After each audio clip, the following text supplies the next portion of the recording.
latar belakang keluarga nih, sejak kecil tuh saya sama adik-beradik, termasuk mama saya, kecuali bapak saya, kami memang aktif pergi gereja.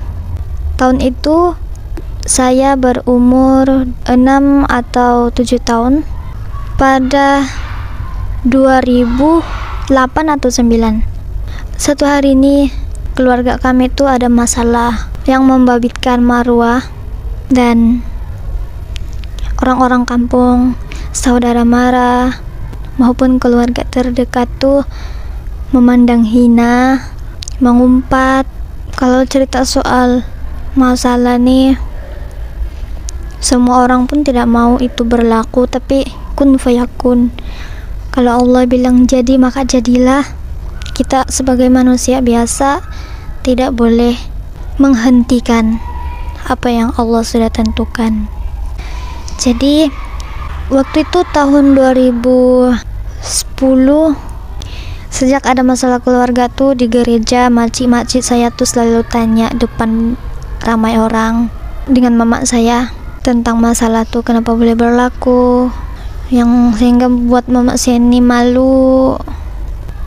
Di rumah ibadah tuh dia orang cerita soal keburukan orang. Boleh dibilang orang-orang di sana tuh dalam gereja mengumpat. Jadi mama saya tuh rasa gereja tuh bukanlah tempat yang menyenangkan. Bahkan sampai mama saya tidak pergi gereja, anti-anti saya, makcik saya tanya, "Mana mama kau?" Saya pun jawab, "Di rumah." Bila saya sampaikan dekat mama saya apa, anti saya punya pesan tuh, "Pergi gereja, marilah pergi gereja. Kenapa tidak pergi gereja sudah?" Mama pun jawab, "Kamu pergi aja gereja. Kalau saya mau pergi gereja, saya pergi sendiri tanpa disuruh. Lagi pula kalau mau pergi gereja pun tidak guna kalau orang-orang di sana tuh semua hati-hati dia tuh busuk gitu."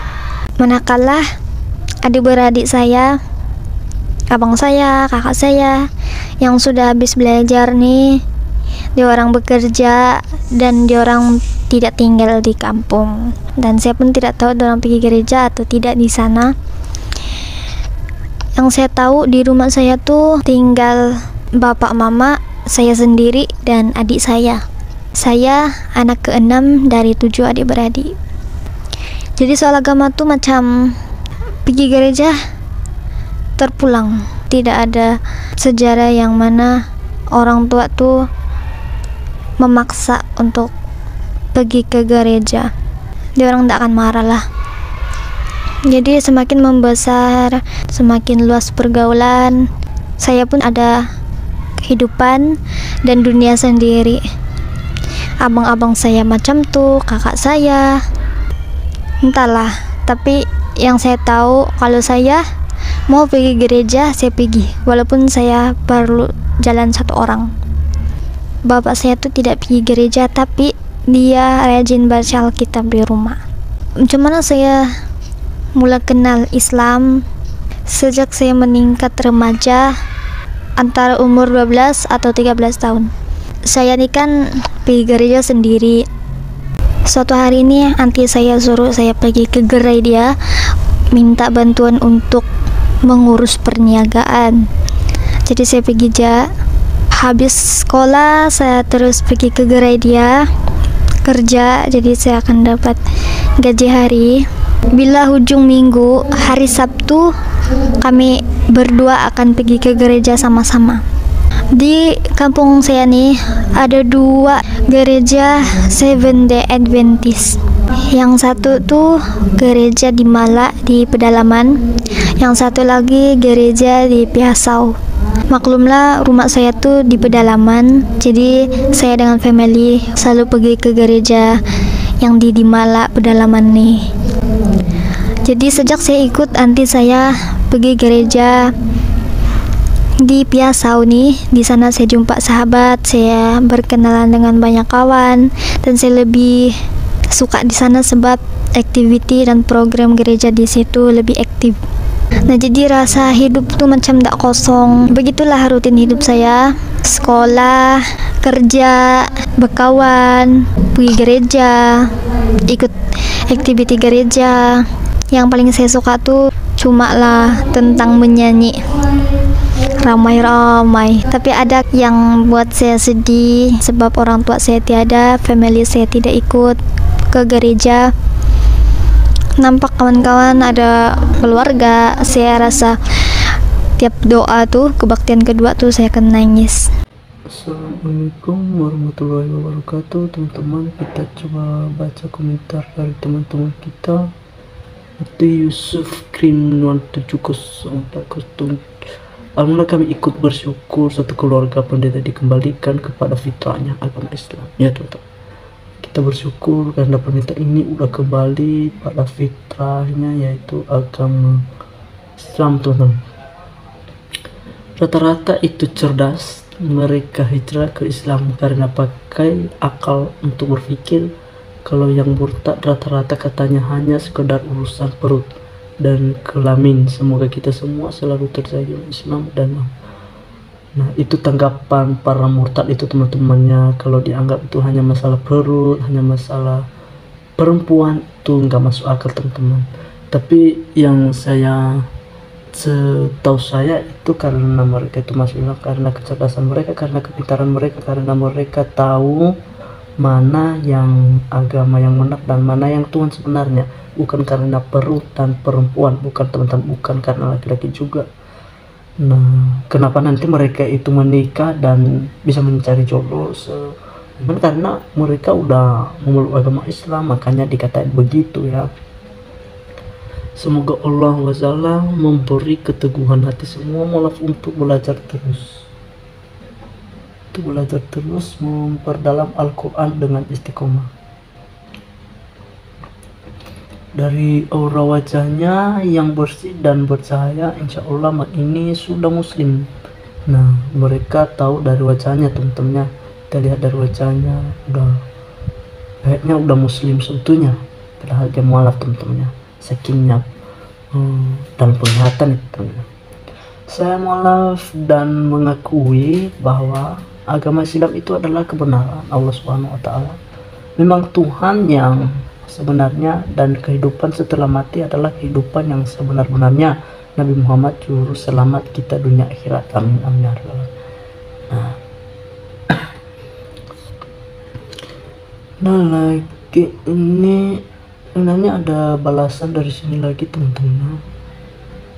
Kita coba buka dulu.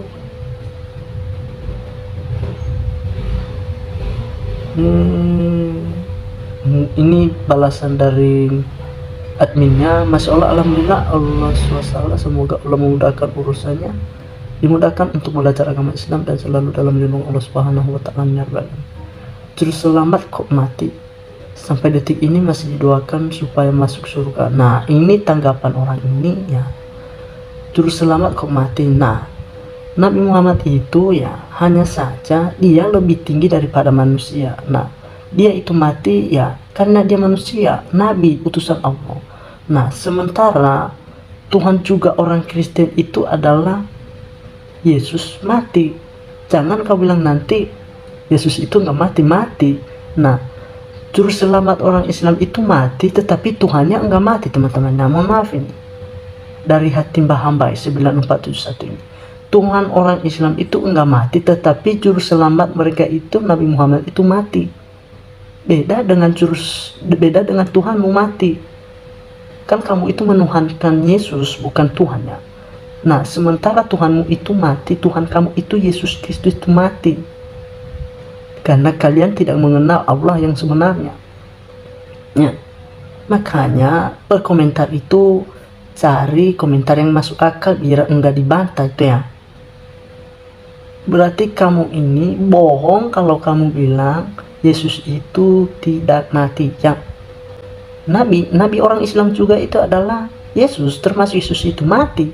Semua nanti itu yang makhluk hidup di dunia ini mati. Malaikat nanti mencabut nyawa manusia itu karena atas perintah Allah. Nah, nabi yang belum mati sampai sekarang ini nanti di akhirat, nanti di akhir zaman nanti mati, karena tidak ada yang sampai kepada Bapa kalau tidak mati. Yang tidak mati itu adalah hanya Allah, ya. Biar kamu paham dulu, Tuhan kamu itu udah mati sampai sekarang, sehingga kamu sampai sekarang gak ada Tuhan, ya. Mungkin ya seperti begitulah perserahan dari kita. Ini komentar dari kalian ini, betul bro, masa yang sudah mati juru selamat bangkit gak dia? Nah, bangkit nanti mereka bersama-sama mempertanggungjawabkan. Nah, Muhammad nanti Tuhan menanyakan kepada dia, apakah di saat kamu memberitakan firman di dunia, manusia di dunia ini menuhankan kamu apa tidak? Itu pertanyaan nanti. Sedangkan nanti pertanyaan Allah juga kepada Yesus, kenapa manusia di dunia menuhankan kamu? Apakah enggak ada Tuhan lain selain Yesus? Kata Yesus nanti jawabannya, mohon maaf ya Allah, bukannya saya menduduki tempat yang Allah sebenarnya, tetapi Allah itu adalah satu esa, sementara saya, Yesus itu mengatakan dia utusannya, sehingga nanti orang-orang dunia ini mengatakan dia anak Allah. Nah, makanya begitu, mereka nanti sama-sama bangkit, teman. Mereka sang bangkit nanti. Mereka saling mempertahankannya. Nih lah, lebih baik belajar lagi. Lihatlah pendeta ilmunya tinggi aja menjemput hidayah. Belajar Islam dengan orang Islam, jangan dengan pastor. Nah, dengarkan komentar itu. Dengarkan ini. Orang Islam itu belajar kepada ustadz yang luar biasa. Nah, kita minta juga, dan kakak ini meminta kalian orang Kristen itu untuk belajar kepada pendeta-pendeta yang pikirannya itu di atas rata-rata, sehingga beliau nanti dapat hidayah. Nah, jatuh pada ustadz ini sekarang ini ya, yang Walongi, yang udah mualaf, itu pendeta loh, yang mempendetakan semua pendeta. Dan kenapa beliau sekarang ini dapat hidayah masuk Islam? Karena kepintaran beliau. Walaupun sampai sekarang para pendeta yang dia pendetakan itu dibilang bodoh sekarang itu ya, Walongi bodoh. Padahal itu isi otaknya itu luar biasa, ya, masuk akal apa yang dia katakan. Apa yang sering dia katakan, bahwa Yesus itu bukan Tuhan, hanya utusan Tuhan. Nah, bedanya Tuhan dengan utusan jauh beda, teman-teman, jauh beda. Kita harapkan kepada orang-orang Kristen itu silakan belajar lagi biar kasar salah memahami di mana yang sunatnya. Nah, karena misalnya sudah selesai sebagai hamba, sebagai seorang rasul atau nabi, wajar dan masuk akal wafat. Tapi lihatlah apa yang diajarkan beliau masih ada sampai sekarang hingga akhir zaman itu. Artinya Nabi Muhammad adalah penunjuk jalan yang benar, betul. Dan jika ada di akhirat nanti, Nabi Muhammad akan menolong umatnya yang semasa hidupnya, betul, taat patuh dengan syariat, dengan ajaran yang beliau sampaikan. Karena hanya Nabi Muhammad yang diberi hak untuk membantu umatnya menunjukkan surga. Betul, teman-teman, hanya Nabi Muhammad yang dipercaya oleh Allah nanti. Sedangkan nanti ya, Yesus itu hanya Tuhan yang menanyakan ke dia nanti, kenapa orang sekarang itu menuhankan kamu? Nah, jangan-jangan itu ajaran Yesus itu salah, sesat, menyesatkan. Nah, sehingga orang Kristen sampai sekarang itu tidak menuhankan yang menciptakan langit dan bumi. Siapa yang mereka sembah adalah Yesus yang disunat itu, teman-teman, yang disunat itu, Yesus disunatnya. Ini agak-agak kita gerah untuk memberikan pemahaman kepada orang ini, ya, pemahamannya. Kita memberikan pemahaman sedikit, ya. Nah, kalau disunat itu berarti manusia, bukan Allah, ya. Nah, apalagi kalau orang Islam menanyakan kepada kalian itu, cahaya itu bisa ditangkap enggak? Pasti tahu jawaban kalian enggak. Nah, Allah itu nampak enggak? Pasti kata kalian enggak. Nah, sementara Tuhan orang Kristen itu nampak, dipukulin, disalibkan. Itu orang kamu, itu Tuhan kamu, ya. Nah, begitulah, kira-kira cukup sampai di situ lah. Mudah-mudahan dimengerti, ya.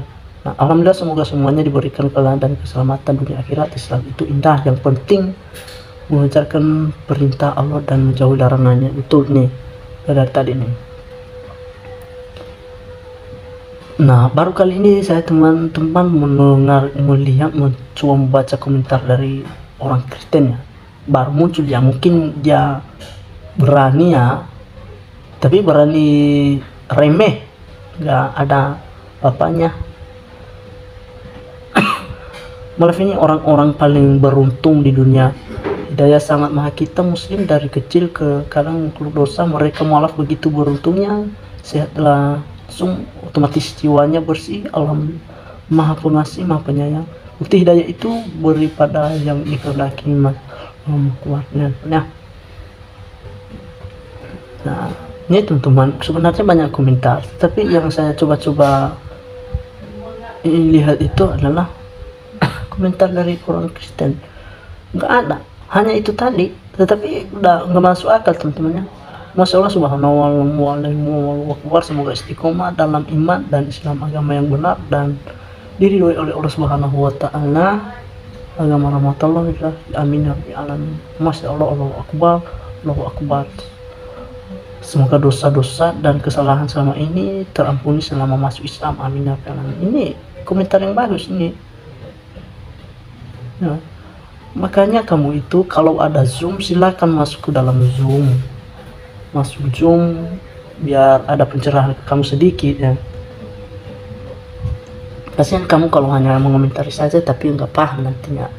Nah dulu tahun 80 kan ada keluarga keturunan Tionghoa di kotaku masuk Islam. Alhamdulillah ayahku salah satu yang WhatsApp mereka. Soal ekonominya karena mereka dipersekusi mantan kelompoknya. Saya ingat sangat kepala keluarga si mualaf sering mengantar pulang pergi imam masjid besar kami dengan metro Botot. Beliau ikhlas menerima resiko dipersulit ekonominya oleh mantan kelompoknya hingga wafat. Alhamdulillah suatu saat atau anaknya yang jadi wartawan ketemu ibuku, mereka sudah nyaman dan konsisten ya tuh. Anak yang udah mualaf ini berlawan.